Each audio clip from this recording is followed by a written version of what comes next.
had a couple of, excuse me, I had a couple of requests for a couple of poems out of my second book, which this is my second one.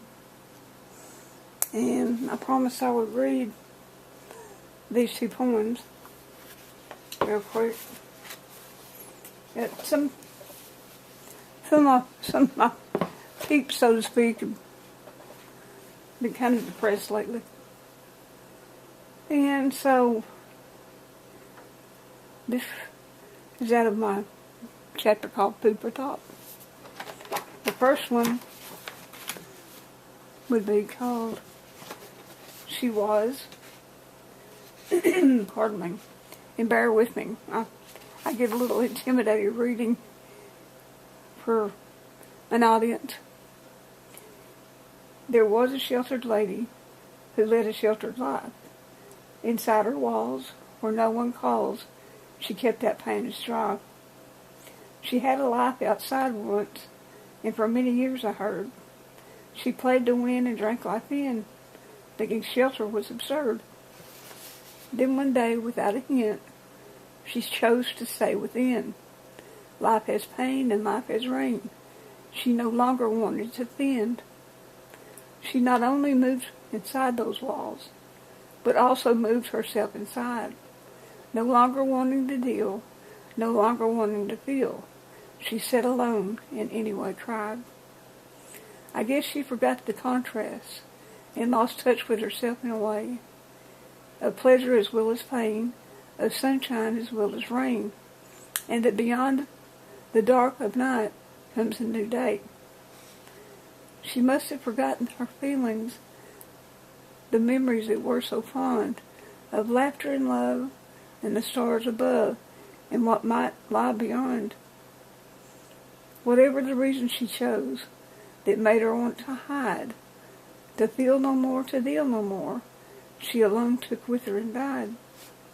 I can only guess, at best, and say that she died inside before she cried, and lonely went back to dust. Now, sounds kind of like a downer, but it does give food for thought. Should have bookmarked the other one. It does give food for thought, because it doesn't always have that effect on somebody that's going through depression. And I'm certainly not somebody that really likes attention or likes to be. I don't like to be the one that's in front of the room speaking for, in front of everyone or whatever. I just don't feel like I have that talent. The other one is called Depression.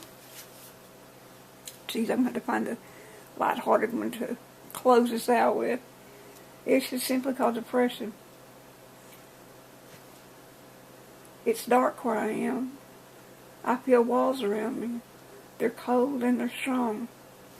I must be in a box, surely made of steel, because the walls are so strong and my voice is so faint. It had to be a gradual, time-consuming imprisonment, surely beyond my conscious, everyday routine, because I never noticed it coming. Yet I woke up one day and am here, so I must have given no thought to the construction process going on around me and within me. I feel alone, yet I do not desire the company of anyone or anything. I do not understand why that I feel this way. I know that there is a light somewhere because I've seen it before. I know that I'm not dead because I can still feel. I know that I must come out soon because the air inside the box will not last. So my time for choices is limited, and I must decide. Time to look for flowers or weeds. Time to look for the light I remember, or choose the darkness that surrounds me and can smother me. Time to move forward and kick loose the glue holding this box together, to discern the ingredients that bind, or choose my present confines and disband. Resolve or dissolve, to laugh, to cry, to have each, but with balance. The answers in this puzzle, primary pieces and foundations, ingredients, keys with labels, to care, to try, to hope, to believe. And the other request, I believe, was another one, and I believe it is, yeah, I don't know, let's see, check it out. Okay, let's see. Unfortunately, it's, well,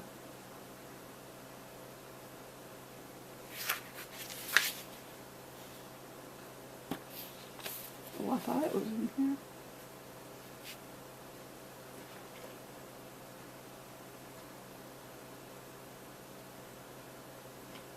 This one may not be in this book.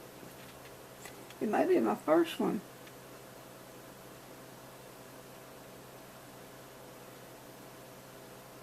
I think it was. Yeah, I believe it was. Oh, okay. Well, let me see if I can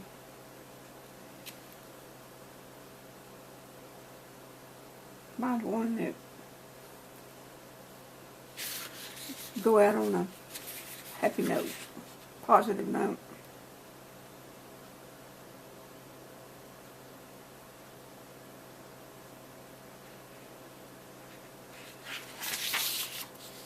It's funny how it's, you know, looking back on this from so long ago,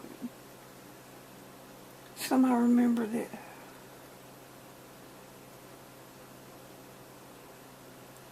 so well, and some not so much.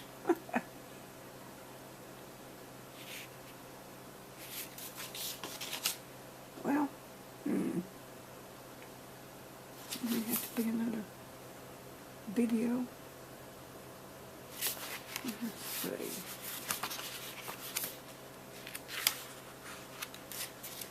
Okay.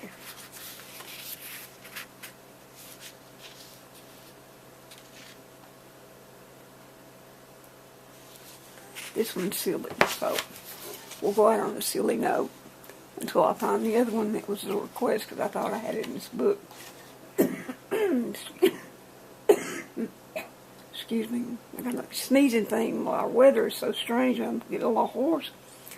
Insects in the garden,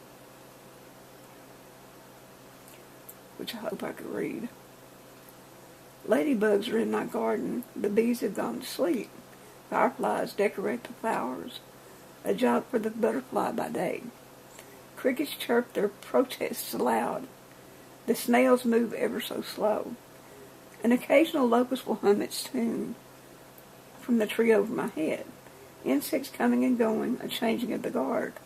From day to night and back again. They all take their places at will. The mosquito is not welcomed by the others in command. Socially unacceptable to the rest, they are cast aside and ignored, except by the beetle, who is a nonconformist by nature. The garden grows and the population expands, and one wonders if growing insect or plant, yet they both continue to live on in harmony anyway, as I tend the soil. I don't know. Not one of my favorites, but it was a silly one to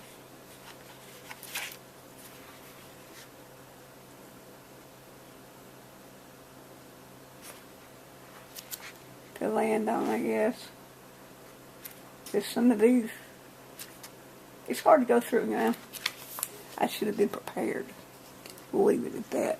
I'll find the other book, and I'll do it when I find that one. If I have any more requests to read any others, then I need to have comments left to me, or if you're my friend, message me or let me know one way or another, because I'm definitely not a good reader to the public. I'm just not that great at it. I like behind the scenes. So, but I promised I would do this, so I did. But I still have one I've got to do after this, so we'll call this one done.